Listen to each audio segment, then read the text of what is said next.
Hello and welcome to the Fairy Little Podcast. I'm Marsha, also known as Fairy Little. This is my podcast, and today it's all about knitting, but it's also about other crafty things I'm doing. Usually, sometimes can be, has been known to be. And I'm coming to you from British Columbia, Canada, in the sunny Okanagan Valley. And there's a cold snap going on right now for everybody else. We're about to dip into the cold, I think, on Wednesday. The day before you see this, I think it's supposed to get down to minus 23, which is really cold. But right now we're sitting at around minus 6, I think, 3 or 6, something like that. So we're not experiencing as much cold, and I think it's the last, the last death throes for winter for this area. Usually we experience spring fairly early. It usually comes in February. Near the end of February, we are experiencing spring starting. The snow, we don't have any snow right now. It did snow yesterday, but it's all already gone. And yeah, we don't usually get that much snow here. We usually get snow kind of December, January, and then it disappears for February. And spring is in full swing in March. By April, May, flowers are usually blooming. So even before that, but I don't know exactly which month. I just enjoy seeing the flowers. One thing I often forget to do is talk about what I'm wearing. On last week's episode, I was wearing the Kettle Valley poncho that I designed, and it's up on Ravelry. It's a circular knit and it has sleeves and it's super comfortable. It fits over everything.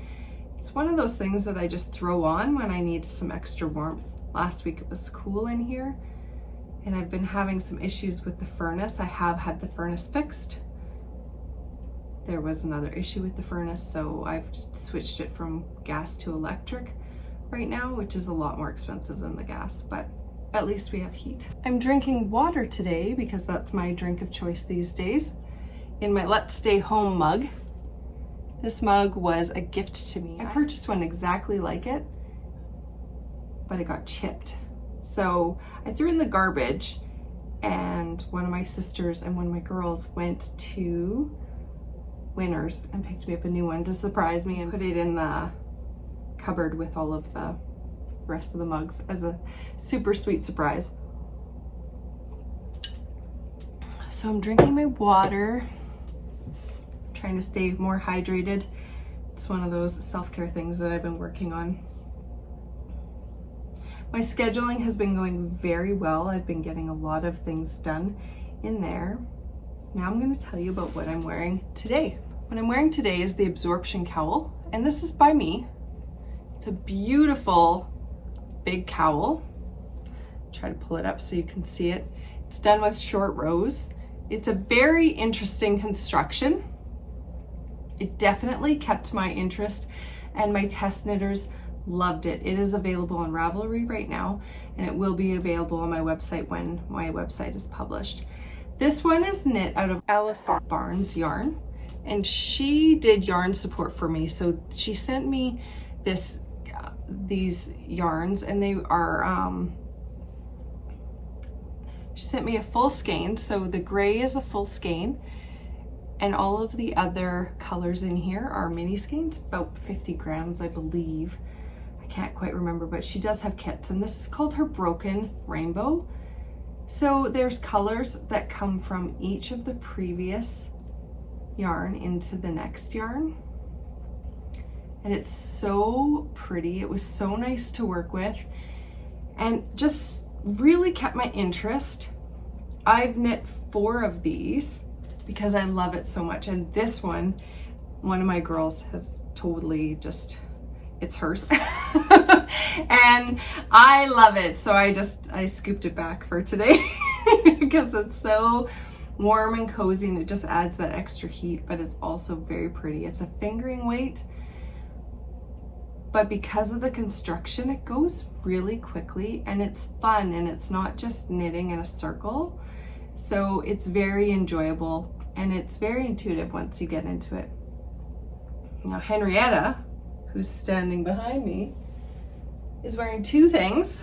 One is not released yet, and it's the Imagine Tee. So this is a t-shirt that I designed. It's short sleeve, and it does have a V-neck as well. I'll just show you. So it has a nice deep V, which is really cute when you wear a button-down shirt underneath or a tank top underneath. I really love it because it is so comfortable, and it is knit with positive ease, so the arms don't like stick to your underarms. That's something that bothers me, and I'm one of those people that I'm a sweater, so I'm a sweat person, not a sweater like a sweater that you wear. So I often am uncomfortable in garments that come right under my underarms because of that tendency.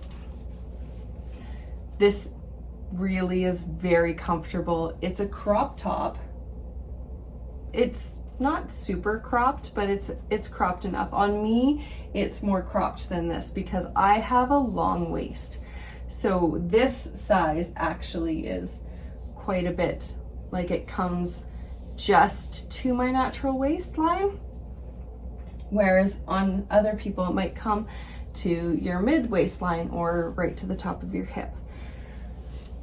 That being said, it's all preference. With body length, you can always increase or decrease depending on what you're comfortable with, of course. So it's a very fun knit, and that's one that will be released soon. I'm just finishing up with my test knitters. I'm going to send it back to my tech editor for one more tech edit, and then it will be released. The yarn that is used in there is a silk blend, and it was dyed by me, so that yarn isn't available for purchase. It's just a home dye job. Very comfortable though. I like it in a nice, I like it with the silk blend. I think it's merino nylon silk, but it might just be merino and silk. Silk adds a lot of strength to yarn, so it might just be the merino and silk. The cowl that Henrietta is wearing is also the Absorption Cowl. That one is knit in Sweet Georgia yarn in one of their 5-color mini skein packages. This one by Allison Barnes Yarn is a 6 mini skein package. That one's a 5 mini skein package, and that one is a cashmere blend. But it's a cashmere sparkle blend. I'll just grab it and I'll show you.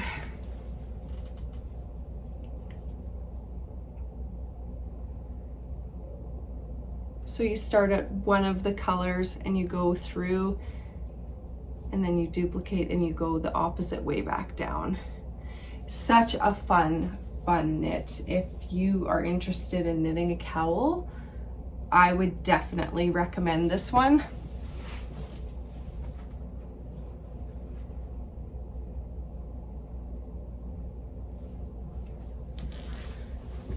Not just because I designed it, but it is honestly a really fun knit.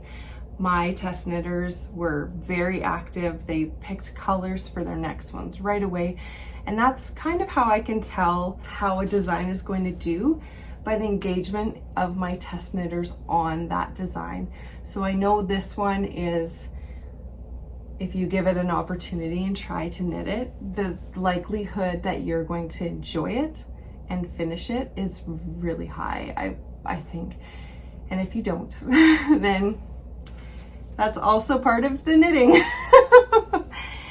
So those are things that I'm wearing. Now I do have a finished object I wanted to share with you today, and it is a design that is coming out.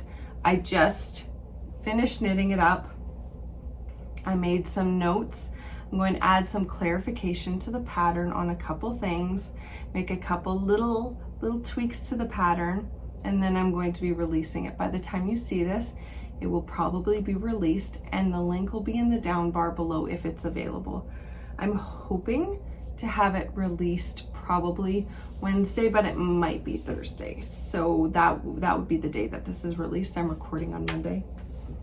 So this is it. This is the Contemplate sweater.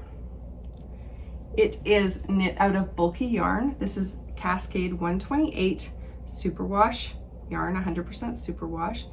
I just got this off the needles before I started recording. And while I was weaving in the ends, my dog came over and gave me a kiss. So there's a little bit of dog hair on here. So I apologize in advance. If you're seeing the dog hair, yeah, there's a smidgen right there. And this is it. I love this detail right here on the sleeves. That's one of my absolute favorite parts. And it gives me that, I don't know, it's like a thrill. When I see like details like that, it's like an energy bubble of excitement, happiness thing that I love so much. This sweater's so squishy. I did the size 32 and it does have quite a bit of ease. It's about 6 inches of ease. I'm just picking the hair off of this. It's about 6 inches of ease. It does need to be blocked. Like I said, it just came off the needles. Once it's blocked, it will be a lot more flowy. It will have more length, not a lot more length, but more length. And it will also be a lot drapier. The sleeves are knit quite long. And the reason they're knit this long, once it's blocked, it's going to be even longer, because it's meant for you to roll up the cuffs. You can either have a deep roll, or you can push up the sleeves, or you can have it come down your hand. I'll show you.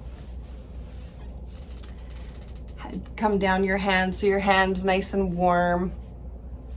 The sleeves are very versatile. The idea of this sweater is to be large, to be squishy, to be super comfortable, and to be warm.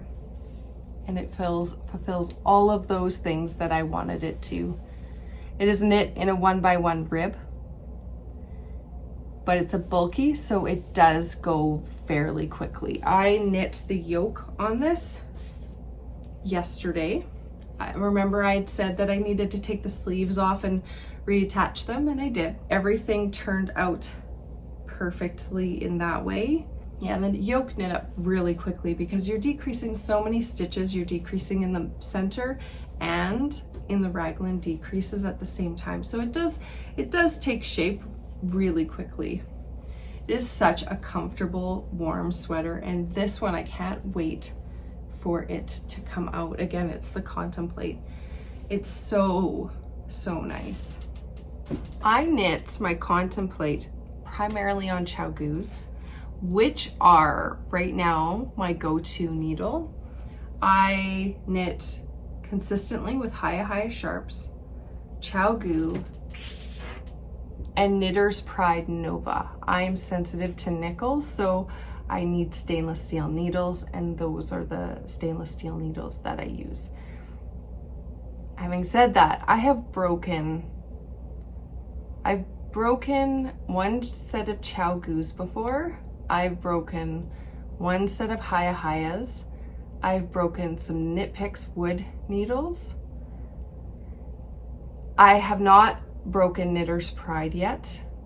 I tend not to work with those. I had some Knitter's Pride on, so I'll tell you what happened with the Contemplate. So I was knitting with Chow-Goos on the Contemplate, and this happened, and a ton of my stitches fell off. So I grabbed some Knitter's Pride Novas and I threw them in, and I tried to work with them, but the join between the cable and the needle was rough. So my yarn, every time I would scooch up my yarn, or it would come off the end, the other end, it was getting stuck and it was snagging the yarn. So it was creating like snags as I was knitting. So then I grabbed a pair of hi-his that I had handy and I threw those into my project and I finished them on hi-his, which worked out fine. There wasn't a lot left to do when these broke. But I do have to say that I do hold my needles in a very weird way. And these ones, I try not to knit with 4-inch needles anymore. I used to knit exclusively on 4-inch needles. But now I use 5-inch because where the end of the needle with the cable hits my hand when I'm knitting, because of how I hold my needles, it puts pressure on that joint. So I don't believe that this was any fault of the needle itself or the company. I think that is specifically related to how I hold my needles, because it's constantly putting pressure on that joint. And when I pull my needle through to magic loop or whatever, I go from putting pressure on it to pulling on it. Pressure, pulling. So I think that this is a me problem and not a needle problem. This is my second set of Chow-Goos that this has happened to. And I've had it happen on hi-his as well.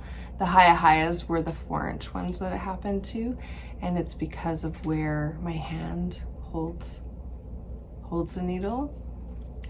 It doesn't happen so much on this size, but I still think it's from how I hold the needles. So if you've ever had a needle break, just comment below and let me know what kind of needle it was and where it broke, because I think that's important information to have. I'm glad I wasn't working on something that was lace.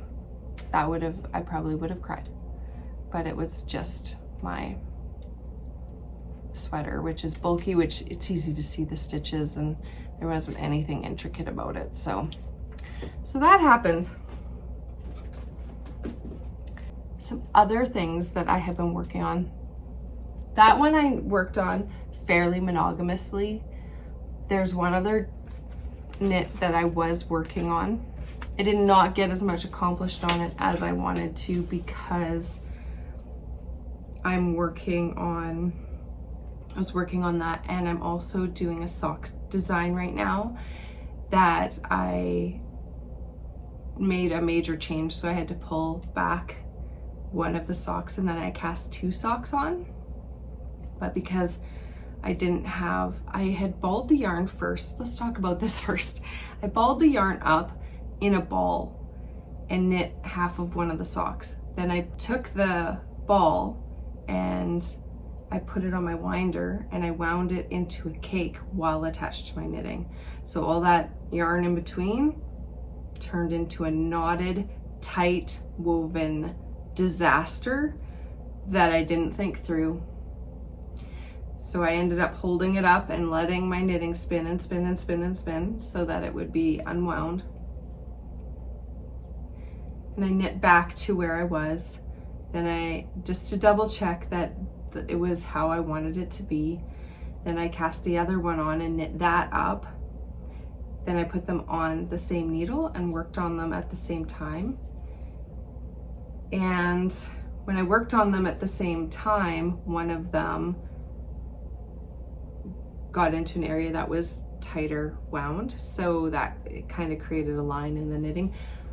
But I did work on those quite a bit. Now on to the other thing I was working on. I'm still working on it. It's still going very well.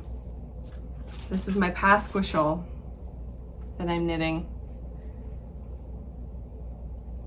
I haven't gotten much farther than I was last time, but you know what I'm going to do right now is I'm going to put this stitch marker on one of these stitches.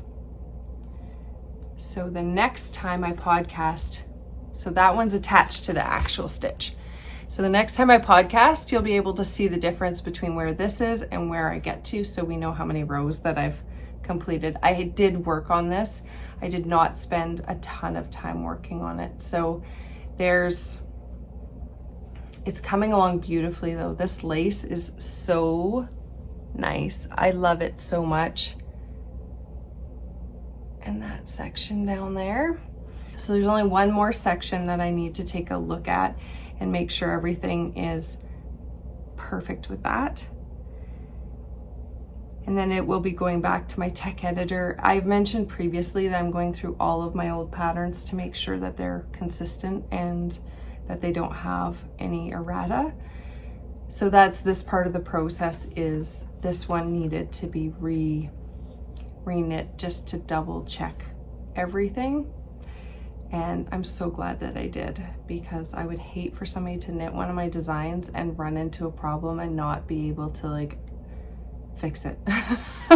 So I'm really happy with that. This is coming along. The yarn here is Black Cat Custom yarn in Void Talon, Black Raspberry Cheesecake, and Widowmaker. So fun, so beautiful. I love these shades of purple so much right now. I'm really digging the purples. Yeah, so that's coming along. That's one of my works in progress. And this week, that is going to get a lot of love because I really need to get that next section worked. So that's it for the knitting content today. So if you enjoyed that, thank you so much for joining and watching. And please don't forget to hit that subscribe and like button if you want to support the podcast in any way. There's a ton of different ways listed in the down bar below. And if you were just here to have a cup of coffee and do some knitting, thanks for joining me.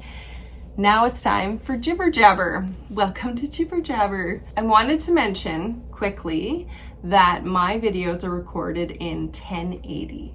What that means for you is that you have an opportunity to have better quality videos to watch. One way you can check if you're watching in 1080 is on YouTube. Go into the top right corner. There's 3 dots that come down on the video. Press on those 3 dots and it will list all of the options for viewing. And if you click on 1080, then you'll be watching 1080. It will highlight what you're watching it in. If it's not highlighted in 1080, then you need to click on it. And then your viewing experience will be even better. The colors will be brighter, the picture will be crisper. So that's one thing I just wanted to mention quickly, because I myself just learned that thanks to Dan from the Bakery Bears, and I wanted to share that forward because I do in fact record in 1080, so the quality could be better. I wanted to share a little story with you about a trip that I took with my sister in 2011. My sister and I went to Ireland together in 2011. And when we were there, each of us was asking the other, do you want to do this? Do you want to do this? And I was thinking about it. And one of the things I thought about was, if we're bringing it up, that must mean that that person who's bringing it up as an option probably wants to do that thing. So I asked Scylla if we should just make a rule that if one of us asks or brings an opportunity forward, that the answer is always yes, because then we're not disappointing either one, and we would do things that maybe we wouldn't necessarily do or plan to do, like opportunities that came up. So one of the things we ended up doing is we went to this pub and we were hanging out. My sister and I got chatting with the barman who was working there, and he invited her and I to go to a Gaelic football game, which we'd never heard of Gaelic football. And we looked at each other and we're like, well, the answer is always yes. So yes, we're going to go to this Gaelic football game. And we ended up going and having an amazing time. We met people that are still friends, that we're still friends with today. We went out for dinner after with them and just hung out for a couple days with a whole bunch of people that we would never have met had we not gone to this game had we not had the discussion that the answer was always yes. So there's so many opportunities on that trip. That's just one example, but so many opportunities on that trip came up that we did because we said yes to every opportunity that came our way. Then when we went back in 2015 with our friend Amy, we did the same thing. And one of the things Amy wanted to do was go surfing in Dingle. So we went surfing in Dingle, and I was expecting not to like it, not to enjoy it at all. I brought my knitting. In case I didn't like it, I was gonna sit and knit. Like, I'm not a pouty person. I wasn't gonna sit there and feel sorry for myself. I was going to enjoy myself in a different way. So we went. I definitely was like, I'm trying it for sure, but if I don't like it, I'm not going to keep doing this. And we got out in the water, and I loved it. I loved it so much. I never would have thought that that was something that I would enjoy. Because the opportunity came up, the answer was yes, and I tried it. Then I found that there's something that I really love, that I enjoy, that I'm really horrible at, but it's still fun. What I've been thinking about lately is that that in life we have so many opportunities to do things, and we get to choose yes or no to what we're bringing into our life, what we're allowing into our life, what we're going to experience, and what we're going to do. And in my day-to-day life, I'm actively trying to say yes more to things that I wouldn't necessarily choose to do on my own, but are opportunities for me to do something. Now, I know that this is difficult right now, especially with self-isolating and everything that's going on. I know, but what I'm really meaning is I was invited to go snowshoeing. So I went snowshoeing, and that's something that I thought about last year doing, but I hadn't had an opportunity, and I was invited to go snowshoeing, and I went, and I had a fantastic time.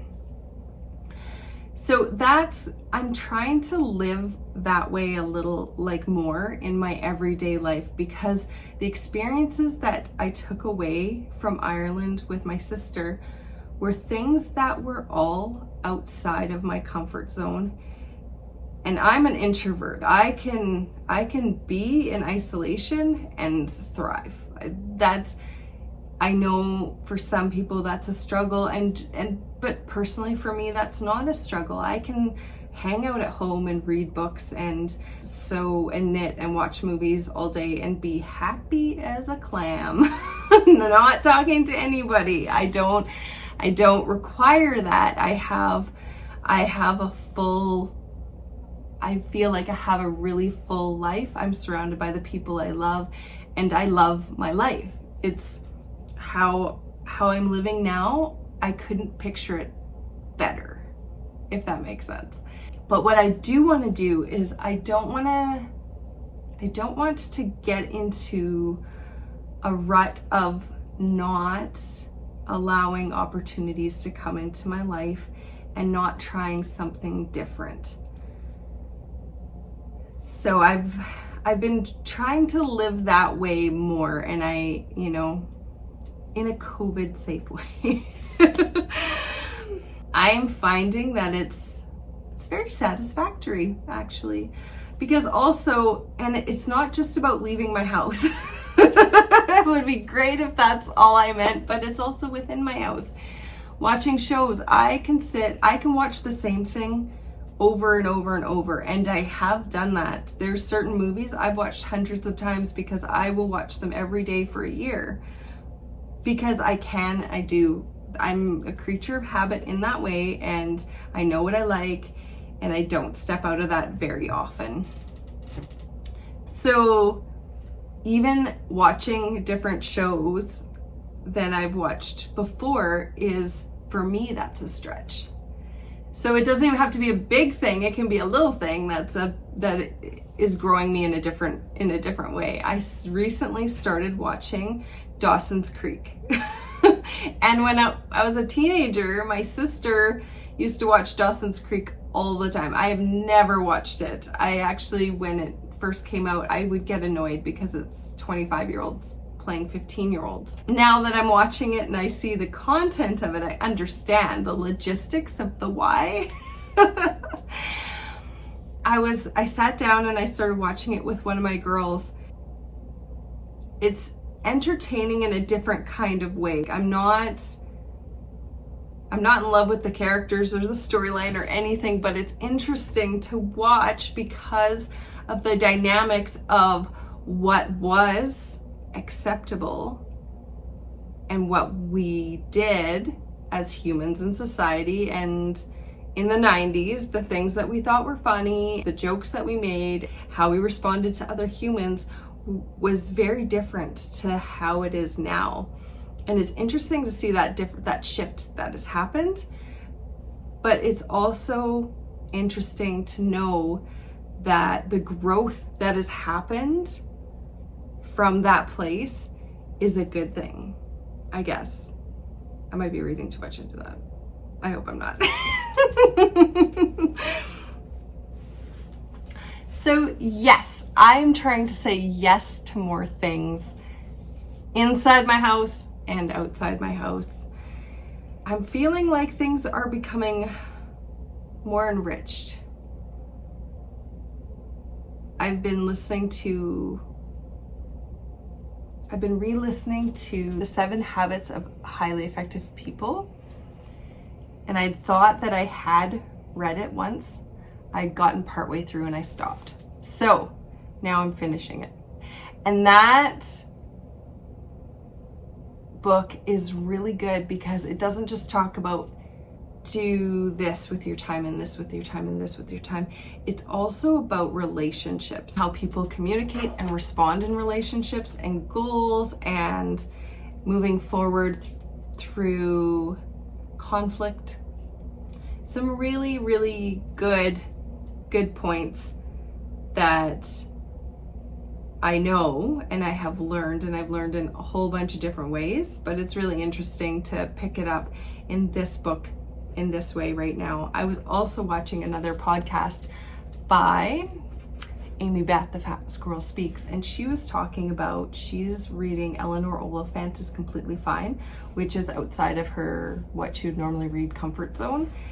And for me, it was recommended to me by a friend who was in a book club, and I said, can you just let me know what books you're reading in your book club and I will just read them too. And so she did. So that's how I got Eleanor Oliphant is Completely Fine. That book is very interesting. I really enjoyed it because what it does is it looks at how we create the world we live in through our minds, and how our experience is outside of ourselves, how much of that is created internally. That book blew my mind a little bit, and I really enjoyed it. So if you're looking for a book that's going to make you uncomfortable but it's also going to grow you in a really cool way, I would definitely suggest that book because it's got some really good perspective in it. So I think that is it for me for today. Thank you so much for joining me. I appreciate every single one of you, and I really hope you have a great day and a great weekend. I hope you get some knitting in and that it is as joyful for you as it possibly can be. And if something's not giving you joy, set it aside and pick up something else that does bring you a little bit of joy, because we need some of that right now. Don't forget to check my links below for any new release patterns and old ones you might find interesting. I also put my show notes down below, and that is it. Thanks again. Have a beautiful day. Until next time.